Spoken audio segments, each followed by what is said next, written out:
Tiger جانتا تھا کہ ان لوگوں کی تعداد سینکڑوں نہیں ہزاروں پر مشتمل ہے۔ موہان دوڑتے ہوئے ایک غار نما حصے میں داخل ہو گیا۔ وہی نوجوان بھی اندھا دھند اس کے پیچھے دوڑ رہا تھا۔ ٹائیگر نے اس غار میں قدم رکھتے ہی ایک طویل سانس لی، کیونکہ وہ جانتا تھا کہ یہ تنگ غار ایک اعتبار سے ان کے لیے بے حد فائدہ مند ہے۔ اپنی تنگی کے باعث غار ایک وقت میں ایک سے زیادہ آدمیوں کو داخلے کی اجازت نہیں دے سکتا تھا، لیکن اچانک ہی ہتھیاروں کے حال کے دوسرے کنارے پر نصف درجن کے قریب محافظ نظر آنے لگے۔ اسی لمحے الارم بجنے لگے اور ان کے شور میں کان پڑی آواز بھی سنائی نہیں دیتی تھی۔ یوں محسوس ہو رہا تھا جیسے غار کی دیواروں میں ان گنت گھنٹیاں بج اٹھی ہوں۔ اس کے بعد غار کے دوسرے دہانے سے سائرن کی آواز بھی گونجنے لگی۔ دوڑتے دوڑتے موہان لمحے بھر کے لیے ٹھٹک گیا۔ سامنے غار کے دوسرے دہانے پر تقریباً 50 گز دور محافظوں کی دیوار ان کی راہ میں حائل ہو گئی تھی۔ موہان نے اچھل کر غار کی دیوار سے ایک کمان اتاری اور پھر اس نے ترکش بھی کھینچ لی۔ وہ چلے پر تیر چڑھاتا ہوا زمین پر گر گیا اور پھر سنسناتا ہوا تیر اس کی کمان سے نکل کر محافظوں کی دیوار کی طرف لپک پڑا۔ اس سے پہلے کہ محافظوں کی دیوار منتشر ہوتی، موہان نے ان پر تیروں کی بارش کر دی۔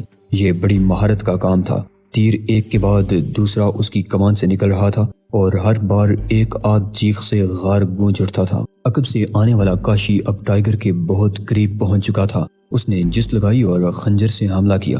فاصلہ کم ہونے کی وجہ سے خنجر ٹائیگر کی قمیض کا عقبی حصہ چیرتا چلا گیا اور پھر اس کی نوک نے ٹائیگر کی پشت پر ایک خراش ڈال دی۔ ٹائیگر نے اپنی رفتار مزید تیز کر دی۔ اب بھی وہ رک کر کاشی سے مقابلہ نہیں کرنا چاہتا تھا، کیونکہ کاشی کے عقب میں گونجنے والے قدموں کی آہٹوں میں اضافہ ہو گیا تھا۔ اس کا مطلب تھا کہ ایک ایک کر کے بھی ان گنت آدمی غار میں داخل ہو چکے تھے۔ کاشی کا وار ناکام رہا تھا، اس لیے وہ اپنی ہی جونک میں منہ کے بل گر گیا۔ نتیجتاً عقب سے آنے والا اس سے ٹکرا گیا اور پھر اس کے اوپر ہی ڈھیر ہو گیا۔ عقب سے آنے والوں کو ان کی وجہ سے رک جانا پڑا اور یہ ذرا سی مہلت ٹائیگر کو ان کی دسترس سے دور لے جانے کے لیے کافی تھی۔ موہان تیر برساتے برساتے اچانک ہی پلٹ پڑا۔ اب اس کی کمان کا رخ ٹائیگر کی طرف تھا۔ اگر ایسے میں تیر کمان سے نکل جاتا تو سیدھا ٹائیگر کے سینے ہی میں پیوست ہوتا، لیکن ٹائیگر نے دوڑنا موقوف نہیں کیا۔ وہ ٹھٹکا بھی نہیں۔ غالباً یہ اس کی لاشعور کی آواز تھی کہ موہان اس پر تیر نہیں چلا سکتا، بلکہ کوئی اور ہی بات ہے، اور یہ بات بھی جلد ہی اس کے دائرۂ احساس میں آ گئی۔ اس نے ہارس کک استعمال کی۔ دولتی کے انداز میں ماری گئی یہ عقبی ٹھوکر کام کر گئی۔ ٹائیگر نے ہارس کک استعمال کرتے ہی خود کو بائیں جانب غار کی دیوار سے چپکا لیا تھا۔ اس کی ایڑی اپنے ہدف پر لگی تھی اور اس نے ہڈی ٹوٹنے کی آواز بھی سنی تھی، لیکن چیخ اس وقت سنی جب ایک تیر سنسناتا ہوا ٹائیگر کے قریب سے گزرا اور کاشی کے جسم میں کسی جگہ پیوست ہو گیا۔ موہان ایک بار پھر سامنے کھڑے محافظوں کی طرف متوجہ ہو چکا تھا۔ محافظ تیروں کی بوچھار سے پہلے تو بوکھلاہٹ میں مبتلا ہوئے، پھر جب ان میں سے ایک نے سنبھالا لے کر اپنی بیلٹ میں سے ریوالور کھینچنے کی کوشش کی تو اس کے نرخرے میں تیر اتر کر گردن سے پار ہو گیا۔ وہ الٹ کر گرا اور تڑپنے لگا۔ میوں نوجوان نے محافظوں کو بوکھلاتے دیکھا تو اس نے دیوار کے ساتھ لگا ہوا ایک بھاری پہیہ اتارا اور اسے پوری رفتار سے غار کے دہانے کی طرف لڑکا دیا۔ کئی محافظ اس کی زد میں آ گئے۔ وہ بری طرح چیختے ہوئے دہانے سے ہٹنے لگے۔ موہان تیزی سے اٹھا اور آگے بڑھ گیا۔ اس غار کا خاتمہ ایک اور حال میں ہوا۔ یہاں بھی ان گنت ہتھیار موجود تھے۔ محافظ دوڑتے ہوئے اس سال نما کمرے کی دور افتادہ دروازے کی طرف بڑھنے لگے۔ میوں نوجوان نے ایک میز پر پڑے ہوئے چند گولے اٹھا لیے اور انہیں باری باری بگوڑے محافظوں کی طرف پھینک دیا۔ گولے ہدف سے ٹکرائے تو کئی سرخ پوش محافظ زمیں بوس ہو گئے۔ ان کی کراہوں اور چیخوں سے پورا حال گونج اٹھا تھا۔ ٹائیگر نے اس حال میں داخل ہوتے ہی تیزی سے ادھر ادھر نگاہ دوڑائی تو اس نے ایک میز پر کئی چھوٹے چھوٹے چاقو پڑے دیکھے۔ اس نے ان چاقوں کو اٹھا لیا اور غار کے دہانے کی طرف دیکھنے لگا۔ جیسے ہی تعاقب میں آنے والا پہلا آدمی سامنے آیا، ایک چاقو ٹائیگر کے ہاتھ سے نکلا اور اس کے سینے میں پیوست ہو گیا۔ وہ چیخ کر گرا تو عقب میں آنے والے سے ٹکرا گیا۔ دونوں گر گئے اور پیچھے سے آنے والوں کا راستہ رک گیا۔ اس عرصے میں موہان اور میوں نوجوان ان محافظوں سے نمٹ چکے تھے جو اب بھی حال کے دور افتادہ دروازے سے راہ فرار اختیار کرنے کی کوشش کر رہے تھے۔ آخری آدمی عین دروازے میں گرا اور چند بار تڑپ کر ساکت ہو گیا۔ ابھی وہ اطمینان کی سانس بھی نہیں لینے پایا تھا کہ اچانک دو آدمی نہ جانے کہاں سے موہان پر کود پڑے۔ ان دونوں کے ہاتھوں میں تلواریں تھیں۔ تلواروں کی شائیں شائیں زخمی ناک کی پھنکاروں سے مشابہ تھی۔ موہان تیر کمان سنبھالے پلٹ پڑا، لیکن تلواروں نے کمان کاٹ ڈالی۔ وہ اچھل کر پیچھے ہٹ گیا۔ اب اس کے لیے دفاع مشکل تھا، اس لیے ٹائیگر نے اسے مشکل میں مبتلا دیکھتے ہی جست لگائی اور موہان کو اپنی آڑ میں لے لیا۔ دونوں تلواریں نیم دائرے میں گھوم گئیں، سانپ جیسی پھنکاریں سنائی دیں۔ موہان دونوں شمشیر زن فضا میں بلند ہوئے۔ انہوں نے اطراف سے بیک وقت ٹائیگر پر حملہ کیا۔ ٹائیگر کسی زخمی درندے کی طرح پلٹا اور اس سے قبل کہ ان دونوں کی تلواروں میں سے کوئی ایک اس کے جسم کے کسی حصے سے مس ہوتی، وہ خود فضا میں بلند ہو گیا۔ موہان نے اسے فضا میں بلند ہوتے دیکھا تو دیکھتا ہی رہ گیا۔ توازن اور مہارت کی ایسی مثال اس نے اپنی آنکھوں سے پہلے کبھی نہیں دیکھی تھی۔ وہ اوریس مون کا شاگرد تھا اور اس نے اپنے استاد کے کئی ماہر العقول کارنامے دیکھے تھے، لیکن جو کچھ وہ اب دیکھ رہا تھا یہ ایک ہولناک سا منظر تھا۔ ٹائیگر یوں فضا میں بلند ہوا تھا جیسے کوئی بہت بڑا عقاب کسی شکار پر جپٹنے کے بعد فضا میں اٹھتا ہے، اور پھر فضا میں لمحاتی طور پر معلق رہنے کے بعد اس نے دائیں طرف ڈریگن سٹمپ اور بائیں سلیشنگ کٹ لگائی۔ اس کے دونوں وار کارگر رہے۔ ایک شمشیر زن اپنی ہی تلوار اپنے سینے میں درستے دیکھ رہا تھا اور دوسرے نے فرش پر گرتے ہوئے محسوس کیا کہ اس کے جسم کا توازن کوئی حصہ کم ہونے کی وجہ سے متاثر ہو گیا ہے۔ وہ دونوں فرش پر ڈیر ہو گئے۔ ان کی آنکھیں خوف و دہشت اور بے یقینی سے پھٹی ہوئی تھیں اور یہ تاثرات ان کے دلوں میں منجمد ہو کر رہ گئے تھے، جبکہ ان کی روح کو کفس عنصری سے پرواز کیے ہوئے کافی دیر ہو چکی تھی۔ ٹائیگر زمین پر پہنچا تو اس نے موہان کی طرف دیکھا۔ موہان اب بھی عقیدت اور پسندیدگی کی نگاہ سے اسے دیکھ رہا تھا۔ اچانک ٹائیگر کی سماعت سائرن، گھنٹیوں اور الارم کی آوازوں سے متاثر ہونے لگی۔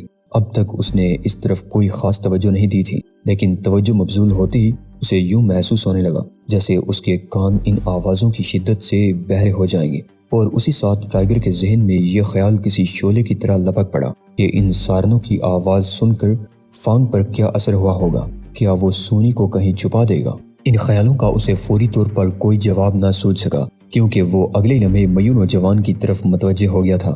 میوں نوجوان کو غالباً فرار کے راستے کا اچھی طرح علم تھا۔ وہ ایک دروازے سے دوڑتا ہوا ایک سرنگ میں داخل ہو گیا۔ موہان نے اس کی تقلید کی۔ ٹائیگر بھی ان دونوں سے چند قدموں کے فاصلے پر تھا اور ان کا تعاقب کرنے والے اب تقریباً 100 گز پیچھے رہ گئے تھے۔ وہ جس سرنگ میں دوڑ رہے تھے وہ آگے جا کر 2 حصوں میں تقسیم ہو گئی، لیکن میوں نوجوان جانتا تھا کہ اسے کس سمت میں جانا ہے۔ دوڑتے دوڑتے وہ لمحہ بھر بھی ہچکچائے بغیر بائیں طرف گھوم گیا اور سرنگ میں آگے ہی آگے بڑھتا چلا گیا۔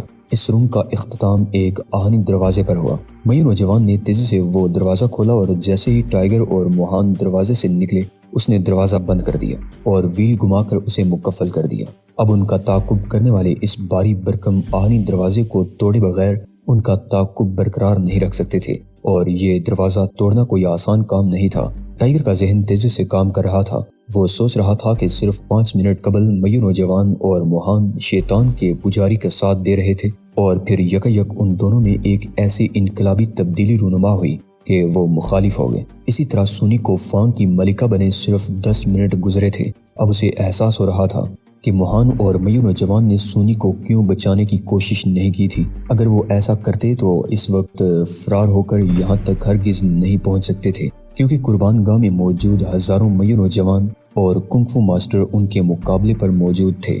اگرچہ انہوں نے اپنی دانست میں ایک شاندار وقت کا انتخاب کر کے عملی اقدام کیا تھا، لیکن ٹائیگر کو سونی کی بے حرمتی کا دکھ تھا، اور یہ دکھ جب بھی اس کے دل میں بڑھتا تھا تو اس کی رگوں میں چنگاریاں سی بھر جاتی تھیں، لیکن اسے خود پر قابو رکھنا تھا، کیونکہ اسے معلوم تھا کہ غصے کی ان چنگاریوں کو بجھانے کے لیے فانگ کے خون کی ضرورت ہے، اور فانگ ابھی نہ صرف اس کی دسترس سے باہر ہے بلکہ خود اس کی اپنی بقا ابھی تک خطرے میں پڑی ہوئی تھی۔ وہ دل ہی دل میں دعا کر رہا تھا کہ کاش وہ جس راستے پر دوڑ رہے ہیں اس کا اختتام اس مقام پر ہو جہاں فانگ اور سونی دونوں ہی موجود ہوں۔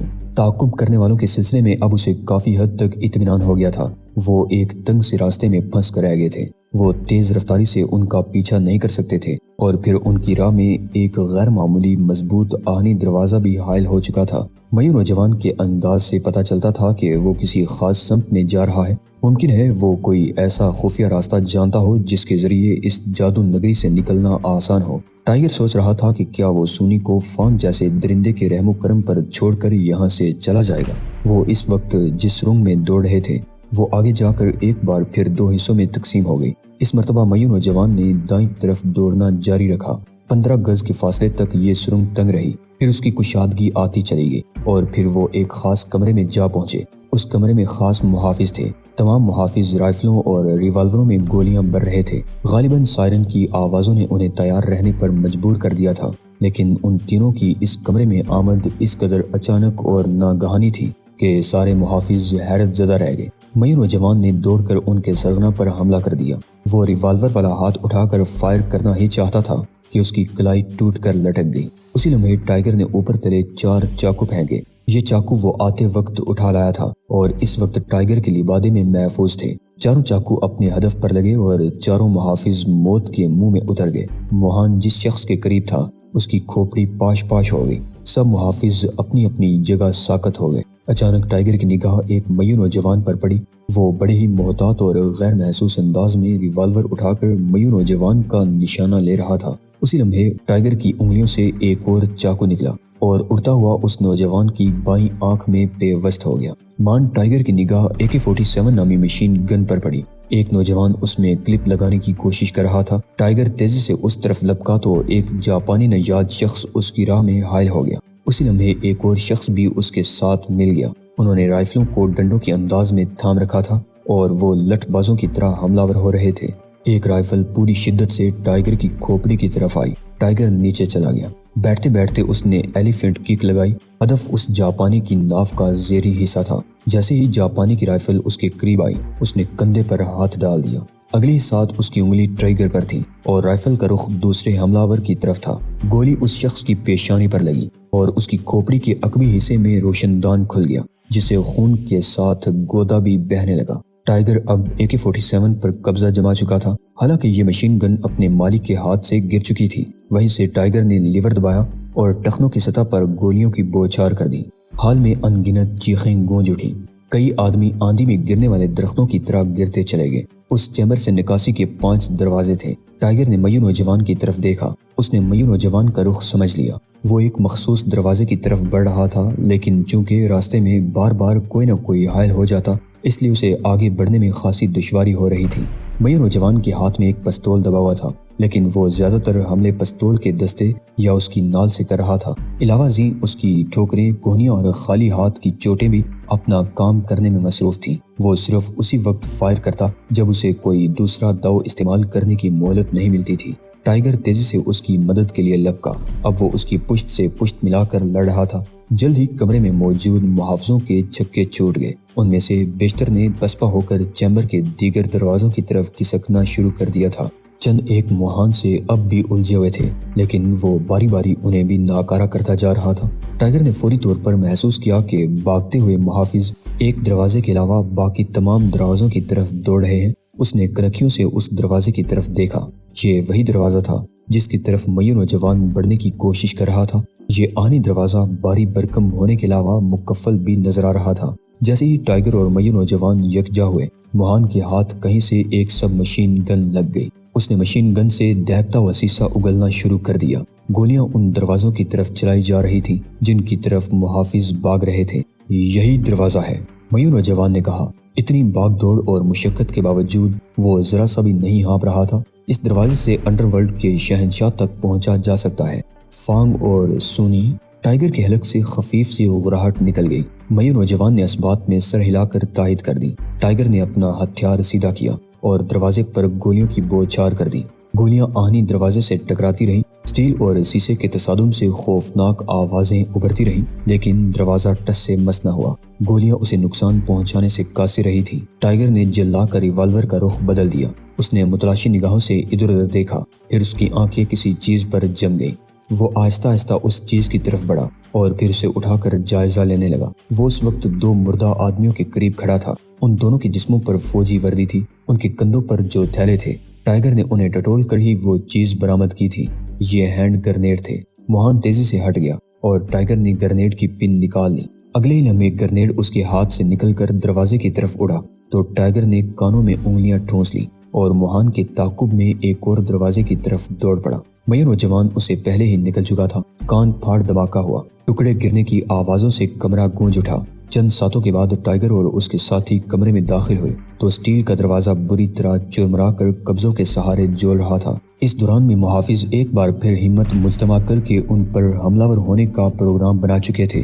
اس سے قبل کہ وہ ان تک پہنچتے، موہان اور میو نوجوان تیزی سے دروازہ پار کر گئے۔ ٹائیگر بھی ان کے پیچھے لپکا، لیکن جاتے جاتے اچانک ہی اس کی نگاہ فوجی کی لاش کے قریب پڑی ہوئی ایک اور چیز پر پڑ گئی۔